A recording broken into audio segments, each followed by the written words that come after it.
I'm Linda. And I'm Ben. And this is our first real family road trip. 9 days and thousands of miles across the West and Midwest.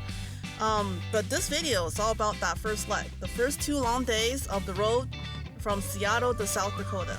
From there, the adventure continues with family reunions, the Black Hills, Yellowstone, and so much more. So let's hit the road.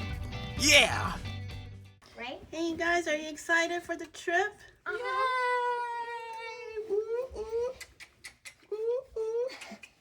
So we kicked off our big road trip around 8 a.m. The kids were super excited, although honestly they had no idea what was in store. This was our first real family road trip, and we were a little bit nervous about how they handled the long stretches on the road. Some days meant nearly 7 hours in the car, and we were worried about that. Yeah, that was going to be a very big concern of mine. So we headed out and east from our home in Kirkland, just outside of Seattle. Summer in the Pacific Northwest is just so beautiful. Yeah, it's just the other 9 months that are completely gray that makes you forget just how nice it can be.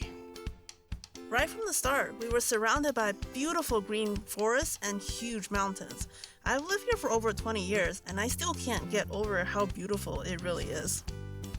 As we moved east towards central Washington, the scenery shifted a bit. The mountains flattened out, and suddenly windmills were popping up everywhere. The kids couldn't get enough of them. They had never seen these giant wind turbines this close before. Now, to keep the kids busy in the car, we brought along some iPads and both Nintendo Switches. We have the original Switch and the new Switch 2. Of course, Linda and I had our own road trip survival kit. Podcasts and audiobooks. On this trip, I introduced Ben to a couple of my favorite podcasts. I had been listening to a lot of business podcasts because of, my startup. And so I introduced him to Acquired and how I built this. And on that first day of driving, we listened to Nintendo's origin story on Acquired. And it was really fascinating. I learned so much about the company's history that I never knew. I knew most of it, though. Now, for lunch, we stopped in Spokane. And it was the kids' first time trying Arby's. I believe they ordered mini roast beef sandwiches with cheese on it. At first, the kids weren't exactly excited, but after a few bites, they were totally sold. After Spokane, we crossed into Idaho. This was actually my first time in Idaho, and honestly, most of the states we're about to visit were brand new for me as well. We lucked out on the weather on this first day of driving. We had beautiful blue skies, fluffy white clouds, and constantly changing landscapes. 1 minute, we were surrounded by hills and rocky cliffs. The next, it was endless forests or wide open plains stretching into the horizon. Our daughter Abigail spent part of the time on the drive animating on her iPad, with me always playing the victim in her little stories. So, we're at the part with the wig. Then, he climbed Mount Everest. There he is with his flag. Then, he attempted to throw a stick at the beehive. And then he said, hi! Wait, did he survive all of those things? What about falling from the sky and then being stung by a lot of bees? Weirdly enough. This is stuff, Daddy. Daddy, we just revealed all your secrets.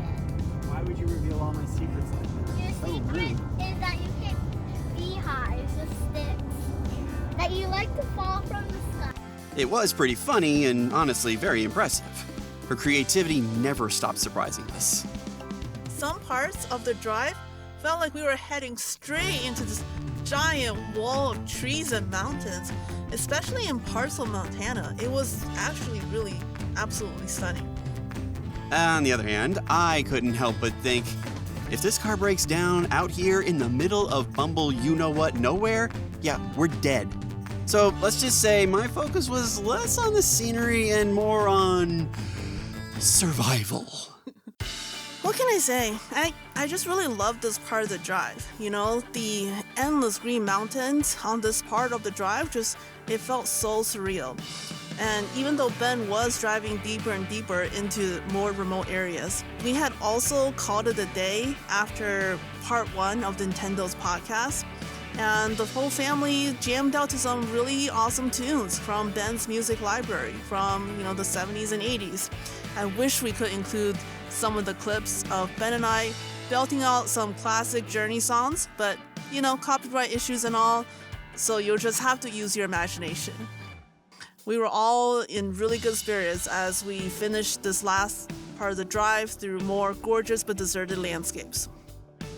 Eventually, nature gave way to civilization at the end, much to Ben's relief. Woohoo! And the cute little city of Missoula popped up before us. This was our first overnight stop, and we checked into the Sleep Inn, which turned out to be like a great stay for us. And Sleep Inn is a great name for a hotel, might I add. For dinner, we headed downtown to this pizzeria called The Pie Hole. I had read online to find this place, and I picked it because it said it had a retro arcade, which is totally Ben's jam, and it would fit in with the whole day of listening to Nintendo history on our podcast. I was very excited. But unfortunately, it looks like the machine had broken down several years ago, but we just stayed for the pizza nevertheless. But even though there was no arcade machine, the place was pretty cool. It had this great college town vibe, and there were stickers covering literally every inch of the place, which the kids thought was the best thing ever. There was all this really cool art on the wall with giant eyeballs, and it was horrifying. Oh. Pretty vibey. I was gonna say vibey place. I was gonna say horrifying, as they'll see in the video. Which is a vibe, so. Well, horrifying is a vibe. Well, after dinner, the kids found some random structures in downtown Missoula to climb on and to burn off some energy. I will say, it's always been my philosophy. It doesn't matter where we go, as long as the kids can climb on something, they are going to be perfectly happy.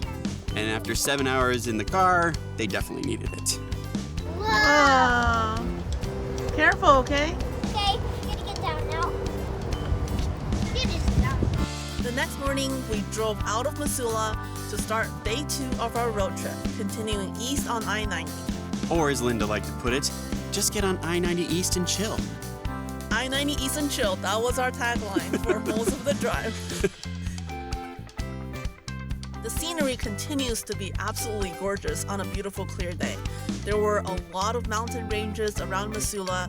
Some were covered with thick rainforests. Others looked like really cool desert dunes. Soon, flatter landscapes arrived, and we could see many, many miles into the distant horizon. It's still breathtaking as I'm watching these videos. It's so different than, the places that we live day to day. I still found it horrifying. Case in point, the rest stops were becoming harder to find, and there was so much distance between each one, and the surroundings was basically uninhabited flatland of nothingness. Every time we passed by a rest stop sign, there would be a little sign underneath it that would say next rest stop, 65 miles.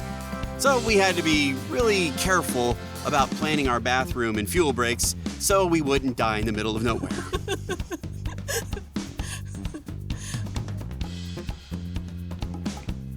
When we finally did find a rest stop, it was a great opportunity to stretch our legs and have the kids run around a bit before hopping back on the road. We still wanted to make good time on our destination for the night in Gillette, Wyoming. We had budgeted about 7 hours of driving for each of the first 2 days, but with the rest breaks the family needed, it definitely ended up being closer to about 8 hours each day. If we were to do it again, I probably only plan for 6 hours of solid driving each day, so we have more time for the kids to take breaks, explore playgrounds, and to break up the longer stretches of driving.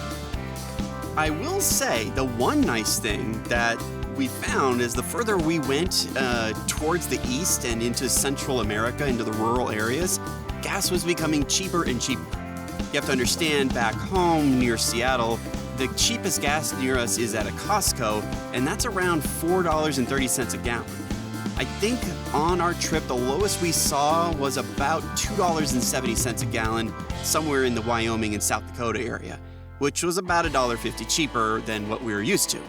It definitely made filling up the car feel a little bit better, even though we were going through gas at a breakneck speed. kids were coping much better than we expected after 2 long days of driving.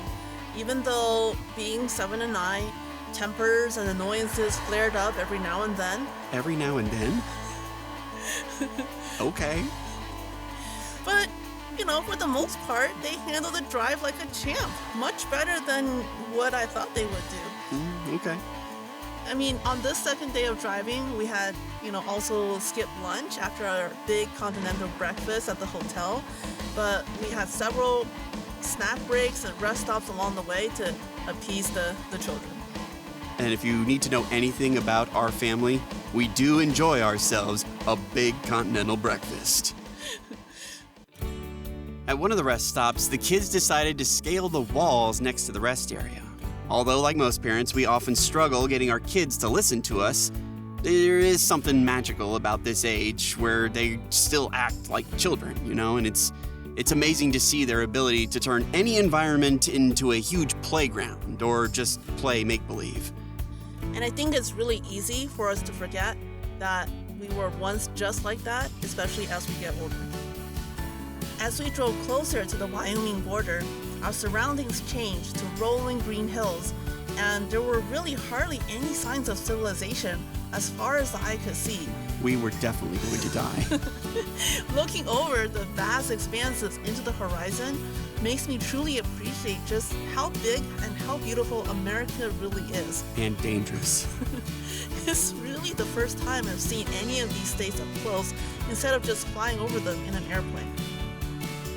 It's interesting because we will be driving for long stretches without any man-made structures in sight.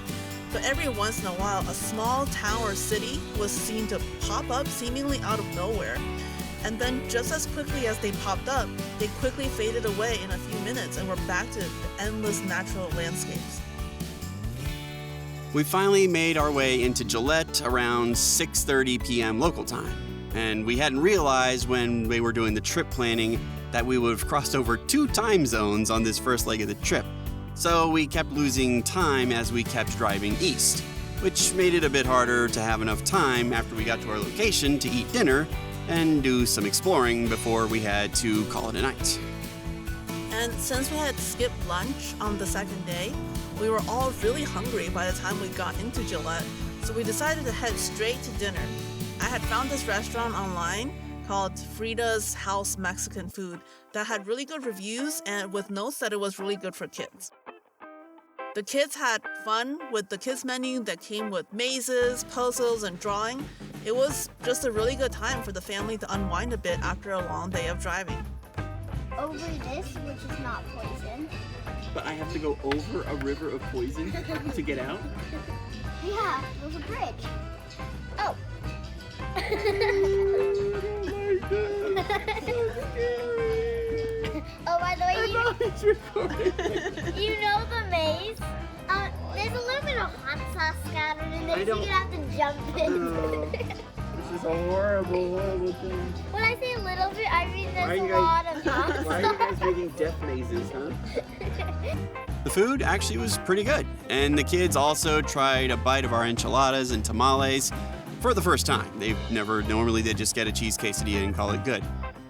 They weren't exactly huge fans, but we're working on it slowly to build up their palates and having them try new foods every once in a while. And after dinner, we headed out to the nearby Legacy Park in Gillette so that the kids can run around a bit and get some of their energy out. We learned from our experience the night before where we didn't take them to a full playground, and they end up staying up way too late because they had so much energy pent up. So we made sure that today we took them to a park and let them run around.